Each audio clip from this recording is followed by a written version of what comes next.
senhor presidente, senhores vereadores, autoridades aqui presentes, população de um modo geral, população que nos escuta aí pela rádio e também nos vê pela televisão, nosso muito boa tarde. Primeiramente, gostaria de agradecer a Deus, mais uma vez, pela oportunidade de estar aqui presente.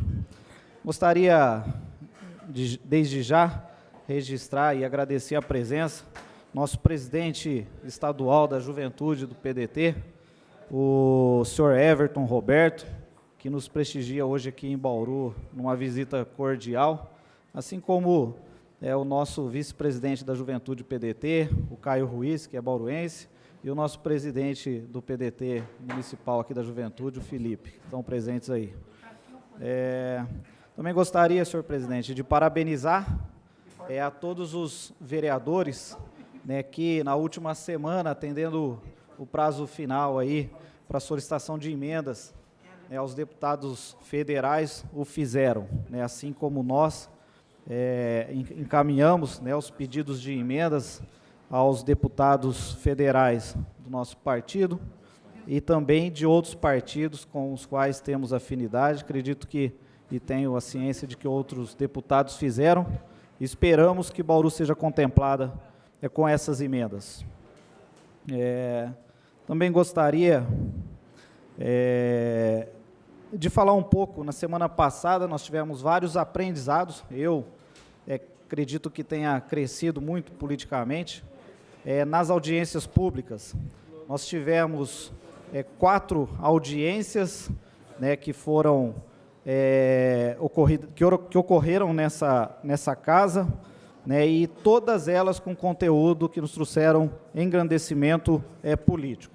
Uma delas, inclusive, e um assunto muito tratado aqui, foi em relação ao saneamento básico e às águas em Bauru. E é muito importante esse assunto, já tratado aqui pelo nobre vereador Sandro Bussola e outros vereadores, e, curiosamente, esse descaso com o esgoto, e nós precisamos ficar atento a isso, não é só no Águas Virtuosas, não é só lá no Vale do Igapó, nós precisamos ficar atento, porque onde nós, num passado próximo, fizemos um trabalho de tirar o esgoto do córrego, da água do sobrado, lamentavelmente, nesse final de semana, nós vimos novamente o esgoto caindo naquele córrego.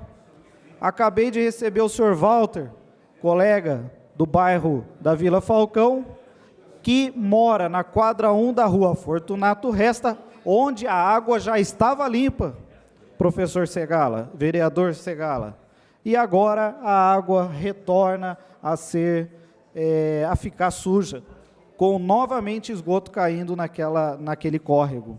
E o senhor Walter veio aqui porque não aguenta mais ficar em frente à casa dele, devido ao cheiro, o mau cheiro que tomou conta daquela região.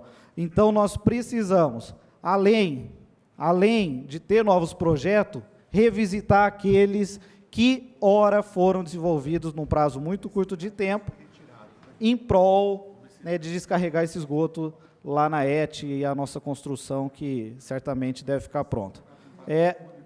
Aprendemos muito nessa audiência de saneamento, e aí foi registrado na consultoria que o DAI contratou, que nós desperdiçamos 50% de água dentro das tubulações do DAI.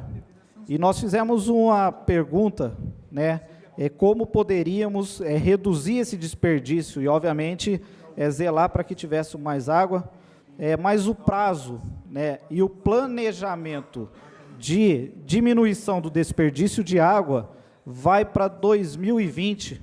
É um prazo muito grande para que a gente continue desperdiçando água, e 50% da água que a gente capta num prazo de 20 anos aí. Então, nós precisamos pensar fora da caixa, talvez com parcerias público-privadas. Eu acho que esse é o trabalho. E aí, nós até chegamos a imaginar quanto seria o custo para colocarmos caixa d'água em todas as casas que hoje não tem caixa d'água em Bauru? Será que o custo dessas caixas d'água não é menor do que o custo dos 50% de água que nós desperdiçamos hoje? Porque talvez diminuindo a pressão das bombas durante um determinado período pudesse diminuir os vazamentos e o desperdício dessa água. Não sou a pessoa mais apropriada e não tenho formação para isso, mas talvez pensarmos um pouco fora da caixa para buscarmos soluções, nobre vereador Segala, como o senhor colocou, que não são as rotineiras, mas aquelas que nós vamos criando. Também gostaria de trazer, obviamente, uma sugestão, e essa semana conversando com alguns colegas da Defensoria Pública, nós percebemos, e eles relataram a nós, uma grande demanda, e talvez a maior demanda que eles têm lá em relação ao pedido de fraldas descartáveis, né? E aí nós temos que acionar o judiciário, ter uma decisão do juiz para ir lá e retirar a fralda na prefeitura. Enquanto, dentro do município de São Paulo, por exemplo, né, nós já temos processos administrativos para isso. Né? Tem uma necessidade de fila de espera, etc., tal, mas tem processo administrativo e funciona. Né? Então, a Defensoria Pública poderia estar trabalhando em outras questões, talvez de maior relevância, aí, do que pedidos de fraldas. Então, isso fica aí a nossa sugestão para que a gente possa pensar, né, não só para fraldas, mas para outras situações, como hoje recebi de uma colega a falta de insulina, né, para os diabéticos. Talvez pensar em processo administrativo para a gente exonerar também o Poder Judiciário em relação a isso, que é um caso simples de resolver por outras situações. Também gostaria, e até trazer como exemplo, não sei se é possível, vereador Carlão, nos honra com a parte, desculpa a empolgação aqui. Rapidamente, vereador. Nós discutimos em audiência pública aqui, há uns 2 anos atrás, com participação de quase todos os vereadores, porque o assunto era de muita importância, o Plano Diretor de Águas. E quando foi apresentado aqui um plano para que nós resolvêssemos os problemas com o armazenamento de água em nosso município.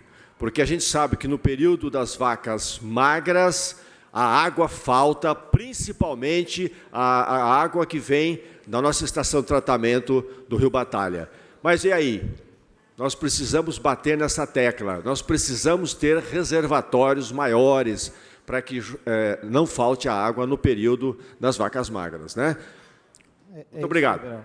Eu achei interessante e foi muito bacana o projeto desenvolvido e contratado, a consultoria contratada pelo DAI, né? Acredito que todos tenham lido aqui, tem informações muito ricas lá. Ainda na saúde, eu gostaria, né, de trazer aqui uma sugestão, né, porque existe mesmo, né, vereador Carlão, como o senhor colocou aqui, uma reclamação muito grande da população com a espera de exames, de internação e etc. E nós temos que copiar aquilo que efetivamente ou aparentemente dá resultado.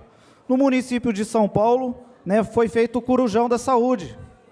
Corujão da Saúde nada mais é do que realizar os exames em períodos noturnos. Obviamente que aqui nós não temos um sírio-libanês, um hospital São Luís, enfim, que vai filantropicamente conceder esses exames. Mas nós temos, por exemplo, o AME, vereador Carlão, que o senhor citou aqui, e o AME fecha às 17 horas. Nós não precisaríamos ter médicos lá, nós precisaríamos só ter um técnico fazendo os exames até um pouquinho mais do período que é às 17 horas de fechamento. Talvez aí nós eliminaríamos, né, uma grande fila e encurtaríamos o período que esses exames são tidos e demoram para ser realizados no município. Fica a nossa dica e sugestão ao prefeito, ao secretário de saúde, que possam talvez pensar uma maneira de estender, não os atendimentos, mas sim a realização de exames. Isso não deve custar tão caro assim, tá? Eu gostaria também, presidente, mas acho que talvez depois a gente continue, porque o nosso tempo está acabando. Gostaria de agradecer mais uma vez aos ouvintes, à população de um modo geral. Obrigado.